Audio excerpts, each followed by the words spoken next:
vou te falar o seguinte. Isso assim, ó, não existe espaço para eu atender individualmente uma pessoa ou outra no terceirão. Eu fico só feliz, muito feliz quando o aluno vem desesperado com dúvida. Porque só assim se pode aprender. Quem não tem dúvida jamais aprenderá qualquer coisa. Quem nunca der, não tenho dúvida. Não tem pergunta para fazer. Das duas, uma, ou é um gênio sobre-humano que vai revolucionar o mundo, ou é uma pessoa que jamais aprenderá. Então, duas colegas um pouco ansiosas com as dúvidas, eu tive que dar uma atenção, até porque na outra turma ninguém veio me perguntar com dúvida. É um pouco assustador. Eu repito, a melhor maneira que tu pode interagir comigo é usando o seu professor. As questões de física sou eu que respondo. E tu tem que fazer um esforço para poder ver a resposta. Porque eu vou lá e faço como se eu estivesse fazendo um programa na minha casa. Eu respondo, fotografo. O aluno tem que olhar, e o que esse filho da mãe fez, cara? Isso aqui é um absurdo. Aí ele vai lá e pergunta de novo, professor, na passagem tal, o que aconteceu? Mágica? Aí eu vou responder, não, meu querido, é divisão de fração, é multiplicação de fração, acorda pra vida, tal, pá. E aí pronto, cara. Agora tu tem uma ferramenta dessa disposição e não usar, sabe, pai? É delírio. Pai, manda fazer um intercâmbio, na hora que amadurecer, volta para estudar, entendeu, pai? Ficar jogando dinheiro fora não dá. Eu não posso te ensinar física, sem dúvida, se tu não destruir. Olha essa apostila aí, cara. Toda rabiscada, toda cheia de dúvida, é assim. Se a tua não tá assim, cara, tá com algum problema sério na tua vida. Ajuda, pai, ajuda que vai dar merda. Olha só. Algumas questões que a outra colega me perguntou, eu consegui dar uma ajudinha rápida ali na hora, dando algumas dicas. Uma outra questão aqui, eu acho que vale a pena a gente dividir com vocês, a título de revisão. No 3A, eu fiz uma revisão bem completa. Aqui eu acho que vale mais a pena a gente gastar com um exercício ou outro. Olha só, página 55, exercício 59, é um bom começo para a gente revisar a aula passada. Só um pouquinho. Um espelho plano está apoiado no chão em uma parede. Está aqui o espelho plano, ó, apoiado na parede e no chão, tá vendo? Chão e parede. Formando um ângulo de 30 graus com a parede. Então eu suponho que ali é 30, ó. Certo?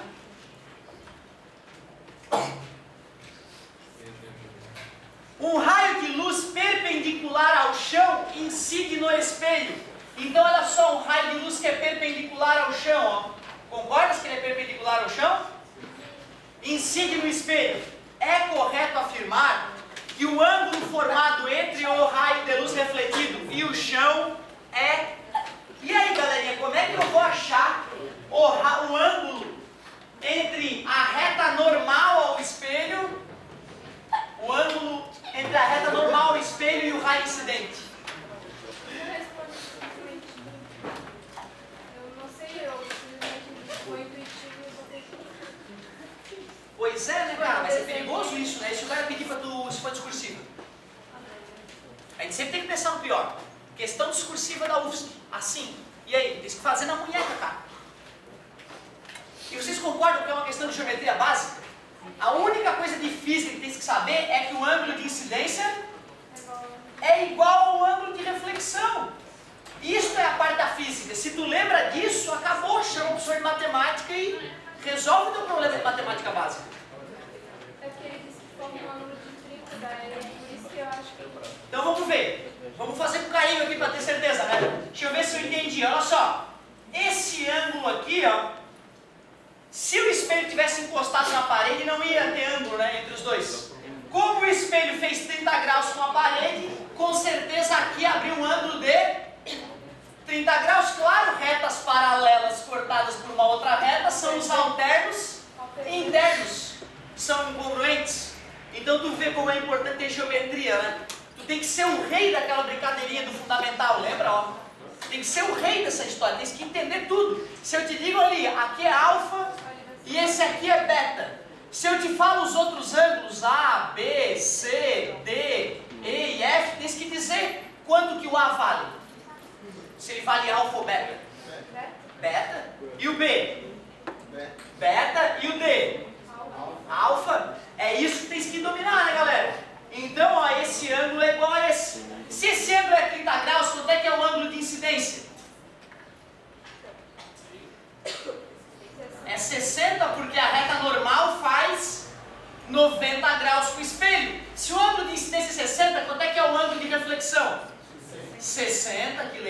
Legal. E quanto é que é aquele ângulo ali?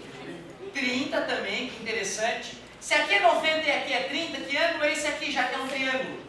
O professor do Fundamental ensinou vários anos que a soma dos ângulos internos de qualquer triângulo é 180. E lá no primeiro ano ele revisou. E no segundo ano ele falou de novo. Se depois de vários anos, pai, teu filho não absorveu essa informação, ajuda ele que ele está indo no caminho negro da força, pai. Então, ó, 60. Que ângulo é esse aqui? 120 é o suplemento. 120. 120 com 130? 150 para 180? 30. Olha que legal, a intuição da colega funcionou. Mas tu viu, cara, quanta continha eu tive que fazer para matar a questão? Se for discursiva, tu escrever 30, o cara vai te dar uns décimos só. Terias que pelo menos fazer o desenho e aqui no cantinho tu escreve, né? Ou tu pode dar nome, cara. Tu pode chegar assim e chamar de A. E aí pode dizer, o ângulo A é congruente a 30 por se tratarem de ângulos alternos internos. É porque vocês estão acostumados a assinalar letrinha, por isso que na minha prova não tem letrinha de assinalar, porque isso é uma doença. É só no terceirão, porque não dá tempo de corrigir. Ai, vou assinalar a letra A. Fiquei bom em física. Ah, vá dormir, cara. Questão de ABCDE é nojenta. Tinha que fazer tudo discursiva no teu caderno. Aí depois tu assinala a letra idiota, mas tu fez discursiva porque tu quer ser foda. Porque tu quer ser bom na vida, em tudo. Recomendaria tu fazer isso em todas as disciplinas. Tem o ABCD da apostila, bota no caderno, página tal, número tal, e o raciocínio, a discussão, a dúvida, o erro. Aí tu errou, tu bota errado, para quando for estudar tu vê, puta, eu errei essa, não quero errar no vestibular, vou estudar com mais atenção. Eu vejo você no terceirão, apagando o que errou e botando certo do lado, pelo amor de Deus. Tem que saber que tu errou aquela questão para não errar de novo. Te organiza. Pai, olha o caderno do teu filho. Se não tiver tudo bonitinho, bota na linha, pai. É a única chance que nós temos de salvar o país. Certo? Ô galerinha, questão bonitinha essa, por isso que eu resolvi fazer. Nós revisamos que o ângulo de incidência é igual ao ângulo. Isto é a primeira ou segunda lei da reflexão? É a segunda. Alguém lembra qual é a primeira? A reta normal. O raio incidente e o raio refletido estão no mesmo plano. Segunda lei, o ângulo de incidência é igual ao ângulo de reflexão. Foi o que nós usamos para matar essa questão. Peraí. E se eu mexo o espelho 3 metros, o que acontece com a imagem? Parabéns, o deslocamento da imagem é o dobro do deslocamento do espelho. E se eu mexo o espelho assim na minha frente, ó, com 100 km por hora, o que acontece com a imagem? Fica parada. Tu imagina, tu consegue imaginar, cara? Tu tá no espelho, o espelho passa assim, e aí a tua imagem passa correndo por ti. E tu tá parado, tu te vê correndo no espelho sendo que tu tá parado. É coisa assustadora, né? Certo? Ou seja, tu vê, eu te dei uma aula há uma semana atrás, onde eu falava que se eu desloco o espelho 2 metros, a imagem desloca 4. Se eu desloco o espelho 1 metro, a imagem anda 2, o dobro. Porém, mexer o espelho assim, não acontece nada. Só se tu correr. Tudo bem para vocês? Se eu mexo o espelho com 100 km por hora assim, a imagem se afasta com quanto? Se eu aproximo o espelho com 20 metros por segundo, a imagem aproxima com 40.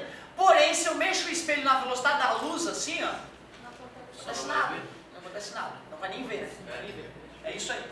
Então, ó, a velocidade da imagem é igual ao dobro da velocidade para velocidades de afastamento ou aproximação. Velocidades laterais não vai acontecer nada.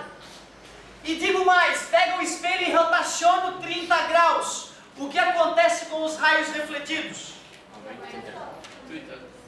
60, lembra? É o dobro, não é? Rotaciona o espelho 20 graus, os raios refletidos.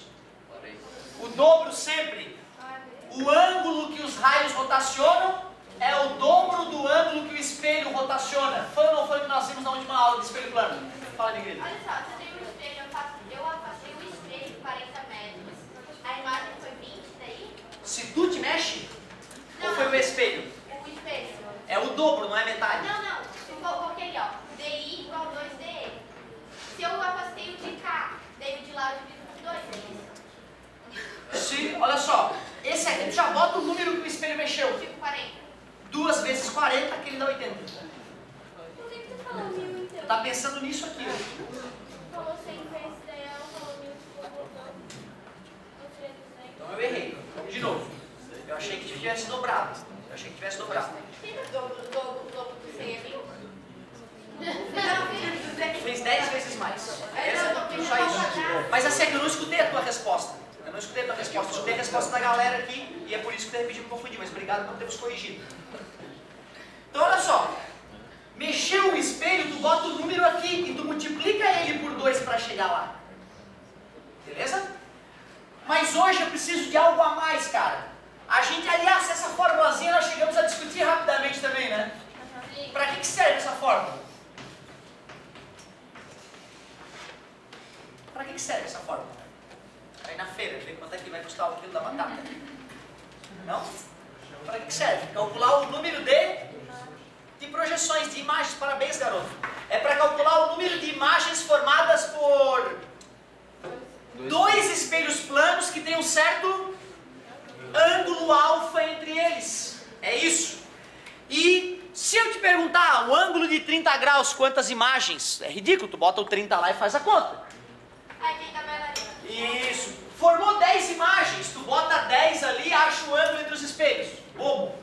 Agora, alguém lembra como é que era o raciocínio para matar a questão das bailarinas? Eram 24 bailarinas em cena, 3 atrizes. Diminuir porque só são 21 imagens, 3 são objetos. O que mais? Tem que pegar aquelas 21 imagens, já que são 3 objetos, divide, cada um objeto vai gerar 7 imagens. Aí tu vai na fórmula. É o mais maligno que poderia aparecer, né? Certo? Mas a aula de hoje a gente já vai dar uma avançada interessante. Nós vamos começar a discutir espelhos esféricos. E isso já vai te ajudar também a matar um monte de dúvida a respeito de espelho plano. Na hora que a gente começar a fazer os estudos de espelho esférico, coisas mal resolvidas de espelho plano terão a chance de serem resolvidas. Primeira coisa que eu preciso de vocês em espelho esférico, só um minutinho.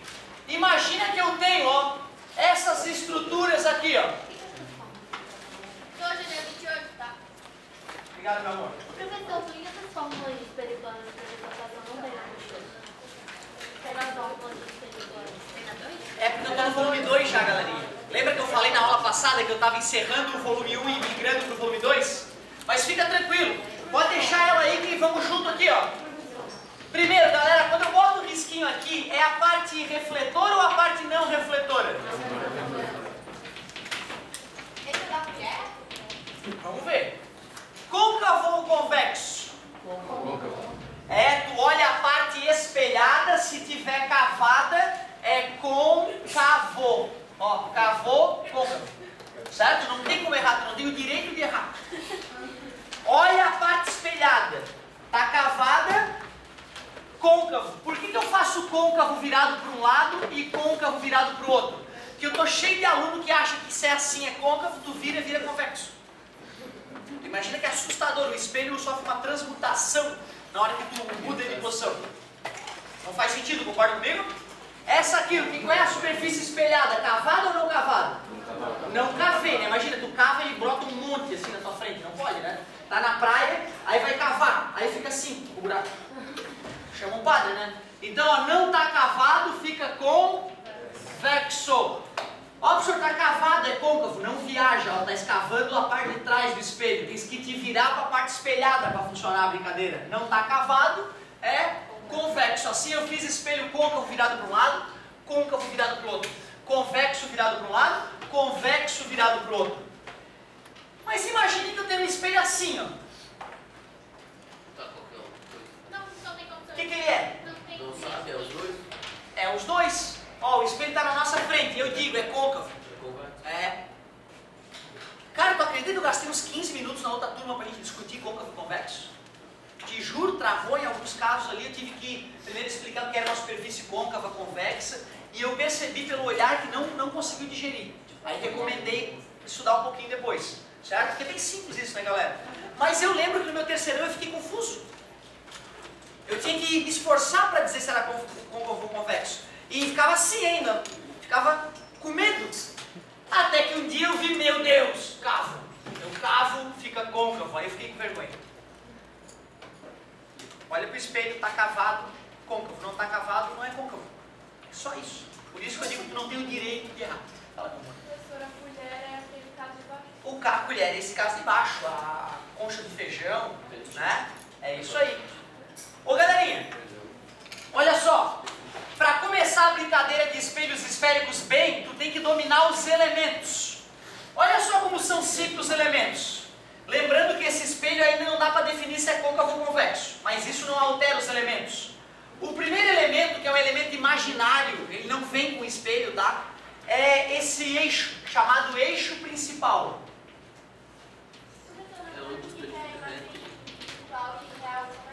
Real é feita de luz de verdade, virtual é feita de prolongamentos de raio de luz. Nesse estudo nós vamos revisar isso. Mas espelho seria o quê? Depende do espelho. Espelho plano, como nós estudamos antes, era sempre virtual. Espelho convexo e convexo também vai ser sempre virtual. Agora o côncavo pode ser real ou virtual. É isso que eu vou ensinar nessas aulas. Tá vendo que o espelho esférico nasceu de uma esfera? Por isso que essa região é o centro de curvatura do espelho, que seria o centro da esfera que originou o espelho. Lembrando, tu compra um espelho esférico, não vem um eixo, tá, que vai saltar no teu olho ali, não. Aquilo ali é um eixo imaginário usado pelos projetistas e pelos estudiosos para poder melhor desenhar, melhor calcular. Bem onde o eixo imaginário, chamado eixo principal, atinge o espelho, esse ponto também é importante, é chamado de vértice. Mas o ponto mais importante do espelho esférico é o ponto médio, entre vértice e centro de curvatura, chamado foco. Tu tem que saber esses nomes, por incrível que pareça. Vértice, foco, que é o ponto mais importante, centro de curvatura. Centro de curvatura. Porém, além desses poucos elementos, tu tem que saber o que é essa distância daqui até aqui e essa outra distância daqui até aqui também, ó, chamado distância focal. Porém, a gente pode medir a distância do vértice até o centro de curvatura de uma vez só. Tu consegue enxergar que isso é o raio da esfera? Por isso que é chamado raio de curvatura. Eu pergunto a vocês, qual é a relação matemática entre R e F? 2F é igual a R ou F igual a R. Obrigado. Esta fórmula ela é tão tosca que a galera nem coloca no vestibular. O aluno tem que ir, conhecendo um pouco dos elementos dos espelhos esféricos, ele tem que sacar isso aqui. Pois não. Cara, na verdade é o seguinte, ó. Quando eu for desenhar o olho, eu vou fazer um globo ocular, certo? E até vou rabiscar a retina no fundo dele. Então o desenho pode parecer, mas cuidado, ó, essa pontilhada não tem nada nela, eu só estava mostrando a esfera que deu origem ao espelho esférico. E isto aqui é o espelho. E eu ainda nem sei se ele é côncavo ou convexo, porque não interessa. Espelho côncavo e convexo, ambos têm foco, centro de curvatura, vértice e eixo principal. Só que o foco não seria fora daí?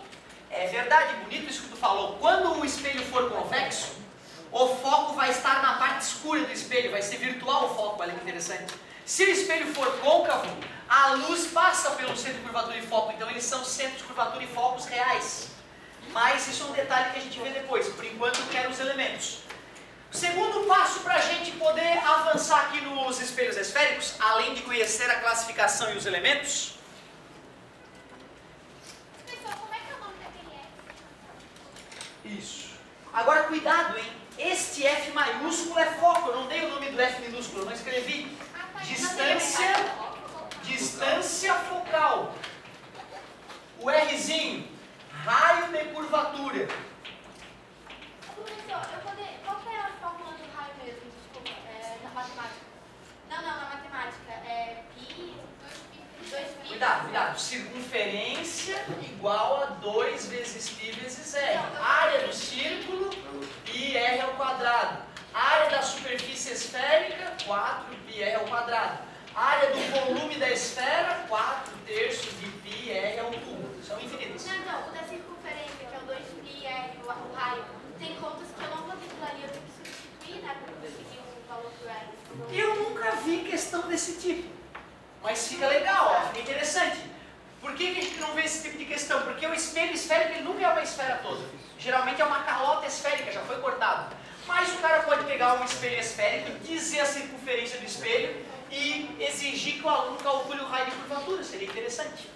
Ô galerinha, para que tu consiga fazer análise gráfica, que é onde eu quero chegar antes de começar a fazer conta, tu precisa estudar aqui comigo alguns raios característicos ou raios principais.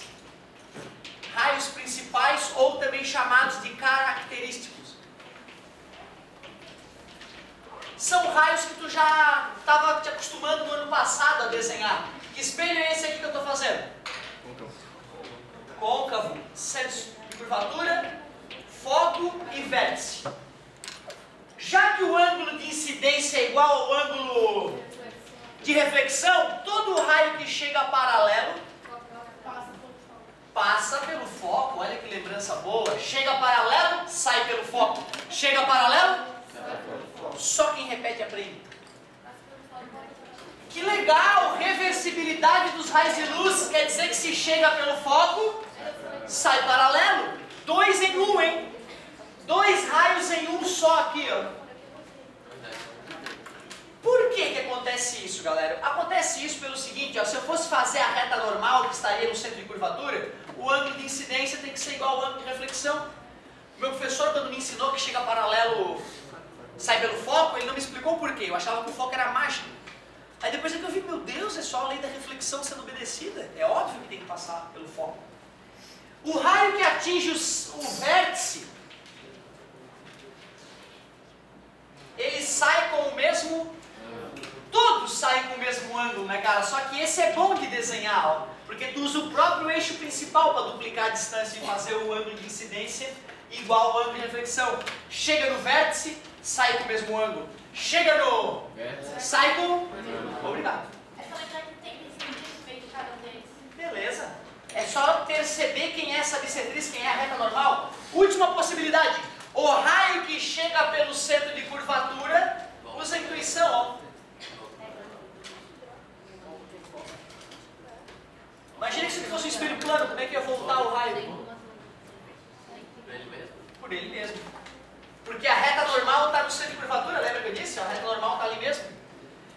Quando o cara percebe que esses raios têm esse comportamento só porque o ângulo de incidência é igual ao de reflexão, fica fácil. Chega paralelo, chega pelo foco, chega pelo vértice, mesmo ângulo, chega no centro de curvatura, volta sobre ele mesmo. É isso aí. Esses 4 raios, concordam que são 4? Sim. Né? Para quem não está enxergando o quarto, ó, eu falei que era 2 em 1 aqui, ó, deu uma viajadinha no começo, perdeu uma. Tá vendo? Aqui tem 2 raios, chega paralelo, sai pelo foco, chega pelo foco, sai paralelo. Tu também tem que saber desenhar no espelho convexo, que é mais difícil. O côncavo é mais fácil, que não tem que fazer prolongamento. Olha como é que são esses raios no espelho convexo. Olha como merece mais atenção. Deixa eu fazer aqui mais ou menos a esfera para ver onde é que estaria o centro dela, um pouco mais aberto.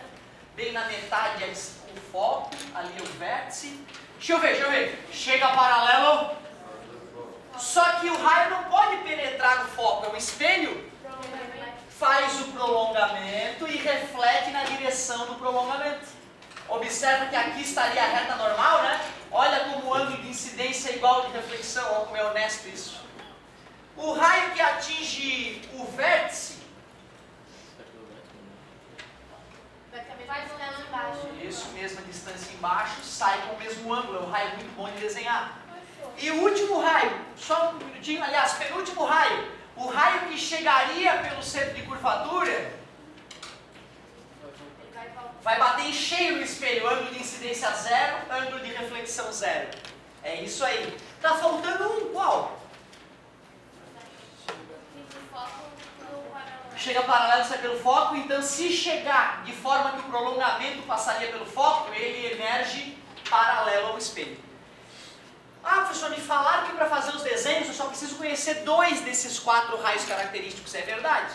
Porém, vai que no vestibular ele te cutuca num desses que tu não decorou.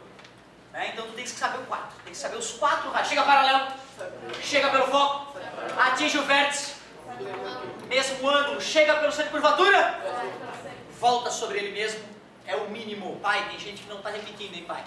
Fala, meu filho. Como é que é?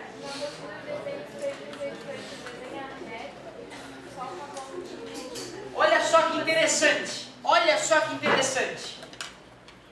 Se nós fôssemos pegar esquadro, régua, transferidor para fazer isso aqui, usando essa técnica, chega paralelo, sai pelo foco, se nós fôssemos medir esses ângulos aqui, ó, eles não iam dar perfeitamente iguais.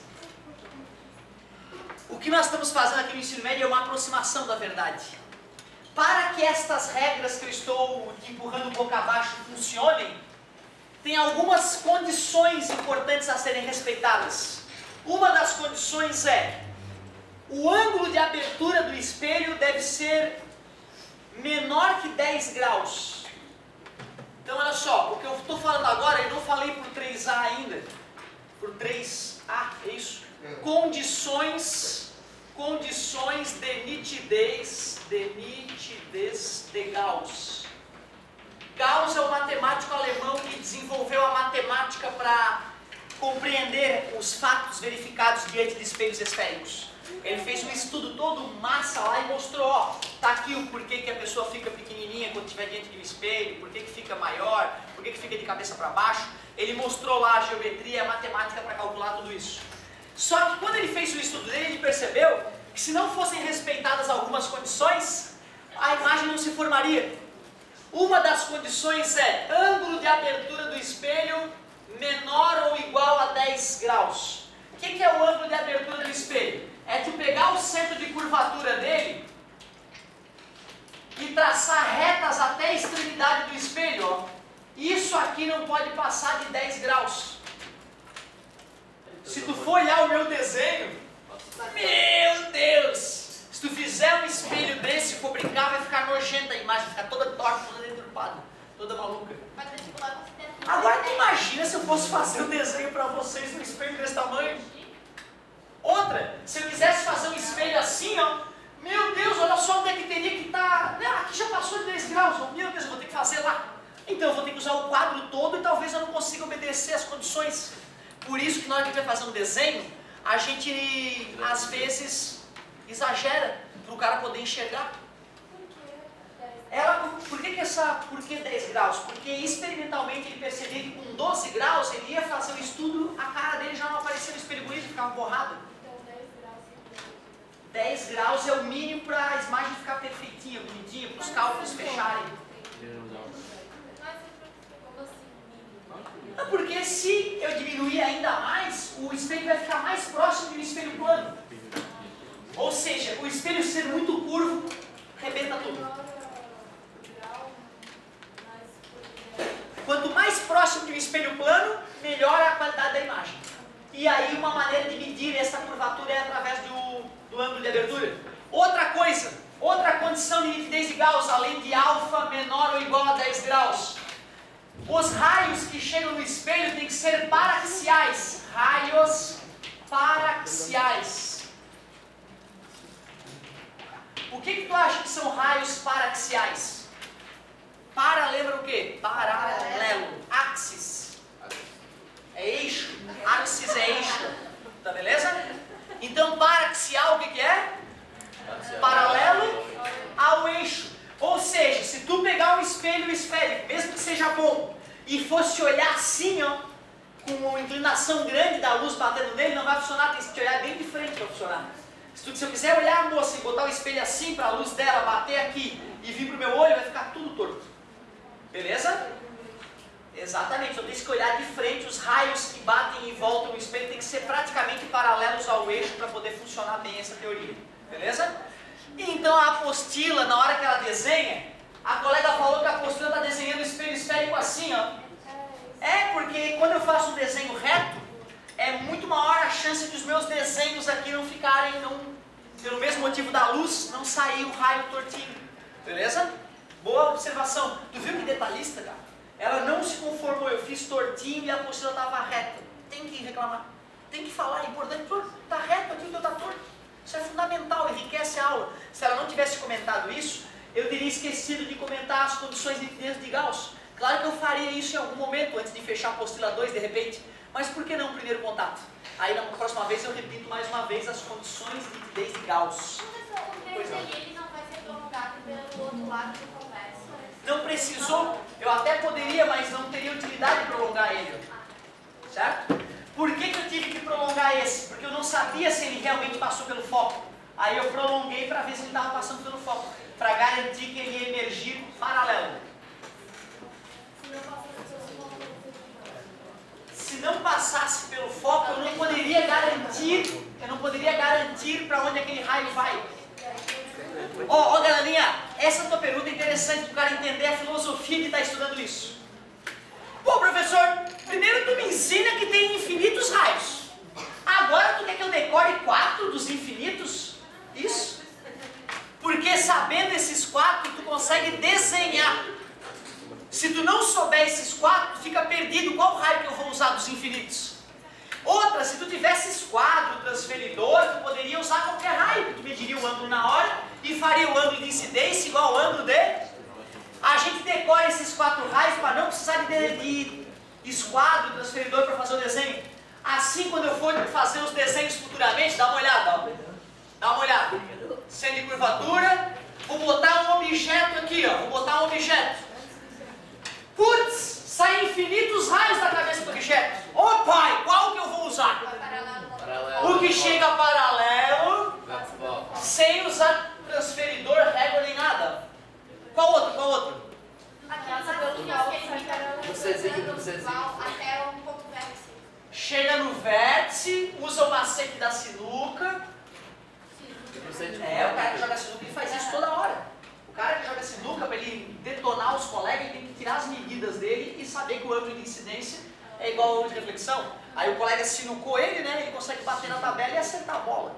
É por isso que o nome da sinuca é sinuca, né? Porque tu sinuca a pessoa, tu deixa a pessoa sinucada, com a bola escondida atrás da tua. Certo? Tem uma mesa de sinuca ali, não? Tem, a gente jogar bolinha. Ali tem? Não tem mais? Tem. Ali no vazio, né? Professor, não disse mais nada. Pois é, aí pode mudar. Lá na Guaiúba, onde eu moro, é assim lá. Ô galerinha, olha só a imagem. Características da imagem. Invertida, de cabeça para baixo. Real, porque não teve prolongamento. Eu não tive que fazer pontilhada, que nem no espelho plano. Menor. E fechou. Agora olha só, tu lembra dessa fórmula I sobre O igual a menos P' sobre B? Ela também funciona para espelho esférico. Aí uma menina perguntou na outra turma, professor, como assim? Como é que eu vou usar essa fórmula aqui? Não, o cara tem que te fornecer alguns dados, né? Ele te fala que o objeto tem 5 centímetros, te fala que o objeto está a 10 centímetros do espelho e te diz que a imagem está a 4 centímetros do espelho. Aí o que falta perguntar? A altura da imagem, vamos ver. I sobre 5, a altura do objeto. 10 embaixo, concordas? Menos 4, porque a fórmula tem o menos, né? Está dividindo, passa multiplicando. 5 vezes menos 4 é menos 20. Menos 20 sobre 10 e igual menos 2 centímetros. Ué, por que menos? Virado de cabeça para baixo, negativo. Virado de cabeça para cima, positivo. Certo? Tu disse que ela é invertida, menor? Invertida, cabeça para baixo, né? Menor, porque é menor assim o tamanho, tem o menos 2. E real, porque é feita de luz de verdade, não é prolongamento. Me falaram que tinha um gabarito errado na apostila, né? Na prova, né? Era 02, né?